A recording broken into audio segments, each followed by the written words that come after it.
I definitely should like just memorize a really long spiel to just like say at the end something that's just like obnoxiously long. What I've been doing this stream is going over my Clan Wars performance.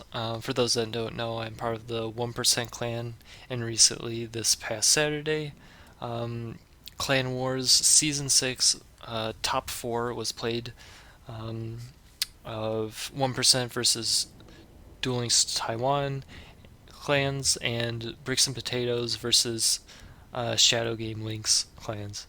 Um, so in the top 4 round, I used Desperado because it's such a strong deck. It's like if in a competitive event, if you want to win, sometimes you got to play a deck that it's like it might not be the most fun, but if it wins, you got to run it.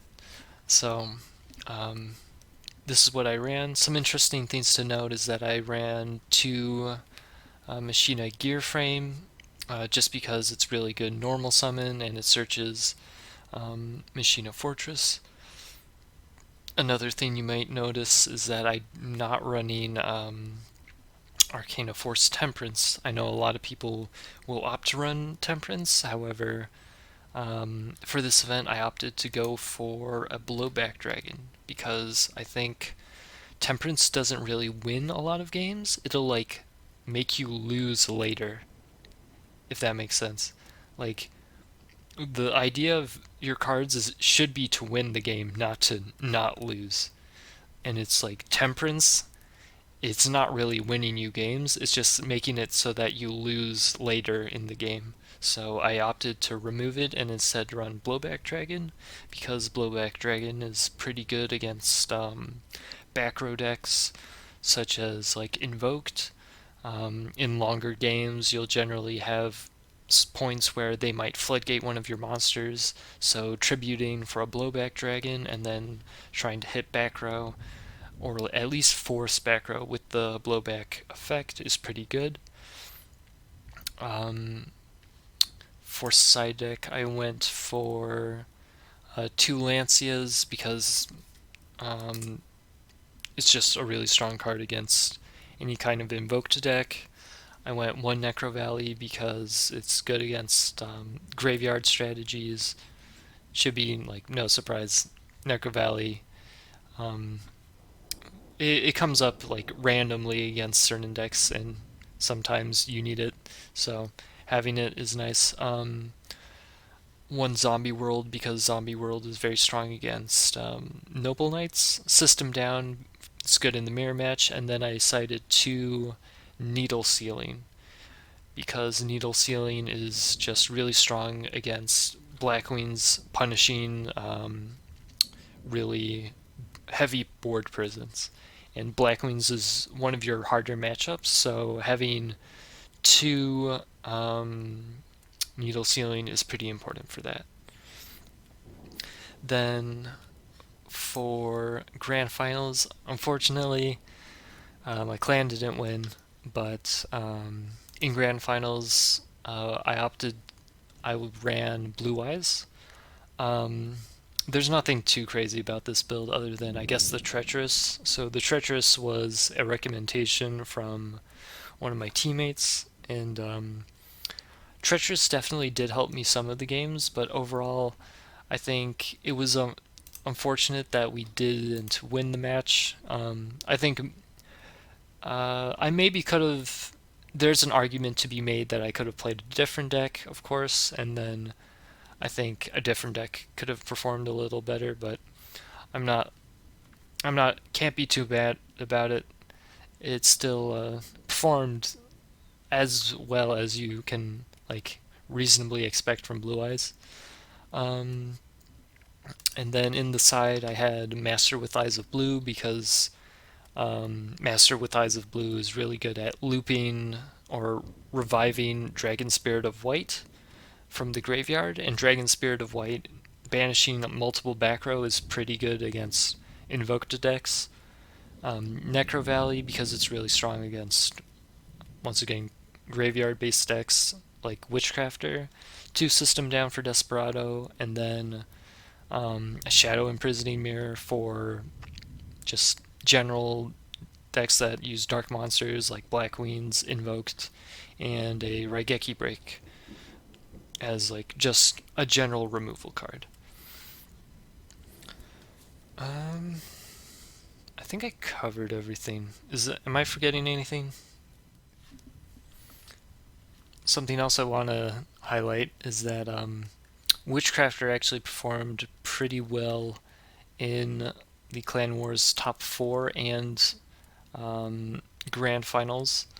Um, so it wasn't really as present in the 1% side. I know my clan, I'm sure many of you know that I play Witchcrafter quite often. However, my team didn't feel it was best for me to play Witchcrafter for these two wars, so I did not. Um, However, from Bricks and Potatoes, we saw Gift and Sniffus both run Witchcrafter, and you can't you can check the match reports on the DLM website, but just as an example, the multiple people were running this deck and were performing well with it. Um, I know, like in the past, there's some people have joked that it's like, oh, only Neg1, it's Witchcrafter is only good when I'm the one using it. But in truth, it's like this deck. I do think it's very strong, and then if people play it correctly, it does have a lot of potential to it. Moving over to MS Paint. And just to go over a little bit of Witchcrafters like matchups, um, I think Ritual Beasts, Weather Painters, Cyber Dragons, Invoke Neos are definitely some of the stronger matchups. Um, while Desperado and Noble Knights are like somewhere close to even, maybe a little more favorable or unfavorable depending on how they're built. Um, while Blue Eyes and Black Wings are definitely the more unfavorable matchups. Um, I think uh, just to explain coin based, the decks that are more coin based are the matchups that are more coin based are the ones that are more dependent on who goes first or second. So it's like if you're going first, this matchup can be very easy, or if you're going second, this matchup can be very difficult. I think especially if you look at Blackwings is a very aggressive OTK deck. However, if Blackwings go first, they don't have good options a lot of the time. They're kind of left with just like a lack of direction, essentially.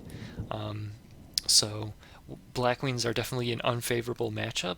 However, depending on how the coin flip goes, it could be like not so bad if Blackwings have to go first. So um, that's to explain that. And then hand based is more um, essentially, it doesn't really matter who goes first or second. What really matters is how good your hand is and how well you can play the game.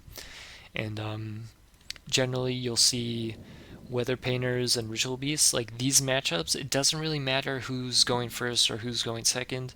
That can affect the game, but really what matters is how good your hand is versus how good their hand is.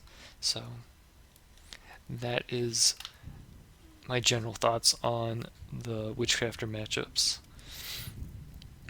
Um, I do think there is a lot to the deck, like Witchcrafter. I know there has been a lot of disagreement on how good people think Witchcrafter is or is not. I know some people will argue to the death that Witchcrafter just does not belong on the tier list. However, I think Witchcrafter is definitely like a strong strategy. It's just that for the most part, it's not a simple strategy. So a lot of people can either build it incorrectly, or they can play it incorrectly, or they can do both incorrectly. And if you're like doing either, then the deck does not perform very well, and that's why you don't see it. How should I say? You don't see it used very often in like a lot of tournaments. However, um, when it is top players and when there's like thousands of dollars on the line, they will opt to play Witchcrafter. Multiple people on this team opted to play Witchcrafter because it's a strong deck. So, just to reiterate, is it the most common deck? No, definitely not. Is it the easiest deck? No, definitely not. But is it a weak deck?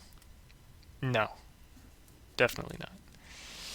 So I think whether or not you think Witchcrafter is good, I think um, a lot of people may want to or should reconsider how they think about the deck, um, just because um, in the past I know it hasn't had the same performance as other strategies. However, now that it has had this a similar or a outstanding performance in this case, this may be a instance where people will go back to uh, reconsider their opinions. So I think that should cover out everything. Thank you for everyone for watching. Like, comment, and subscribe. You know what to do. Take it easy.